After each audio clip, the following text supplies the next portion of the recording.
চৰকাৰী ভূমি বেদখলৰ বিৰুদ্ধে নগৰ ৰূপহীহাটত উচ্ছেদৰ জাননী জাৰি কৰিছে প্ৰশাসনে। সামগ্ৰী ৰাজচক্ৰৰ খাটোৱাল মৌজাৰ অন্তৰ্গত বেলগুৰি কছাৰীগড় গেজিং ৰিজাৰ্ভৰ ভূমিৰ একাংশ লোকে বেদখল কৰি অহাৰ অভিযোগ উত্থাপন হৈ আহিছিল দীৰ্ঘদিনে। শেহতীয়াকৈ অঞ্চলটোৰ 389 বিঘা 8 কঠা 4 লচা বেদখলকৃত ভূমিত শীঘ্ৰেই চৰকাৰী উচ্ছেদ অভিযান চলোৱাৰ জাননী প্ৰেৰণ কৰিলে সামগ্ৰী ৰাজচক্ৰ বিষয়া কাৰ্যালয়ে। বেদখলীকৃত মাটিখিনিত প্ৰায় 210 টকাকৈ গৃহ নিৰ্মাণ কৰি দীৰ্ঘদিনে বসতি কৰি আহিছিল একাংশ লোকে। ইফালে প্ৰশাসনে অঞ্চলটোত উপস্থিত হৈ জাননী জাৰি কৰাৰ পাছত চৰকাৰী ভূমিত চৰকাৰে কৰিব বিচৰা উচ্ছেদ অভিযানক সমৰ্থন জনাইছে যদিও বহু বছৰ পূৰ্বে চৰকাৰ তথা চৰকাৰী পক্ষই কোনো ব্যক্তি অথবা অনুষ্ঠান প্ৰতিষ্ঠানত আবণ্টন দিয়া ভূমিত উচ্ছেদ অভিযান স্থগিত ৰাখিবলৈ প্ৰশাসনক আহ্বান জনাইছে স্থানীয় ৰাইজে।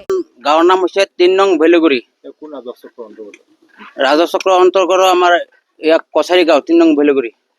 এই ৰাজচক্ৰ এইবিলাক নাজানো, জানো খাটোৱাল মৌজা। উচ্ছেদৰ জাননী আজি শুনা পাইছো দিছে, আগত জানা নাই। আমাৰ ক'বলগীয়া একো নাই। চৰকাৰে যদি চৰকাৰ মাটি দৰকাৰ পৰিছে, চৰকাৰে মাটিখিনি নিয়ক। আমাক আমন্ত্ৰণ দিছে, আমাৰ আমন্ত্ৰণখিনি ৰাখি চৰকাৰখিনি নিয়ক। আমন্ত্ৰণ দিছে আমাক আজি প্ৰায় 30 বছৰমান আগত আমন্ত্ৰণ দিছে।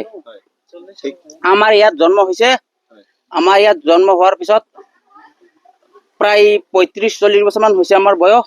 পিছত আমন্ত্ৰণ দিছে এই 1985 চনত।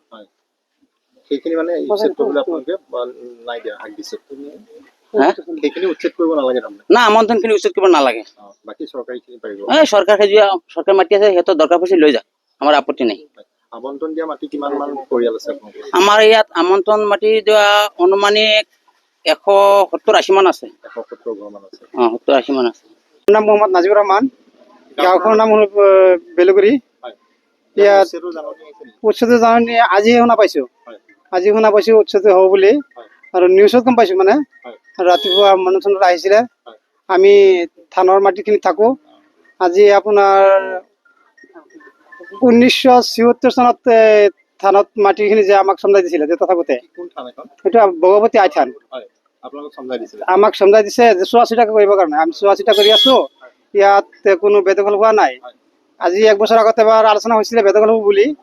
আমি ডিচিৰ ওচৰত গৈ কমপ্লেইন জনাইছো যে কমিটি মানুহ আহি থানাৰ মানুহ গৈ কমপ্লেইন জনাইছে যে আমাৰ মাটিখিনি ঠিকে আছে, উচ্ছেদ হ'ব নালাগে। আৰু যিজন মানুহক দিছে সেই এজন মানুহে ৰাখি আছে, চোৱা চিতা কৰি আছে। এই মাটিখিনি আমি খেতি বাতি কৰি টাউনখন চলাই আছো। ইয়াত কোনো বেলেগ মানুহ নাই, মাটিখিনি ঠিকে আছে। আমি যিখিনি ৰাখি আছো, চোৱা চিতা কৰি আছো, কামলা হিচাপত ৰখীয়া হিচাপত কৰি আছো। আমাক যদি গুচি যাব পাৰিম, মাটিখিনি এতিয়ালৈকে টাউনৰ নামতে আছে।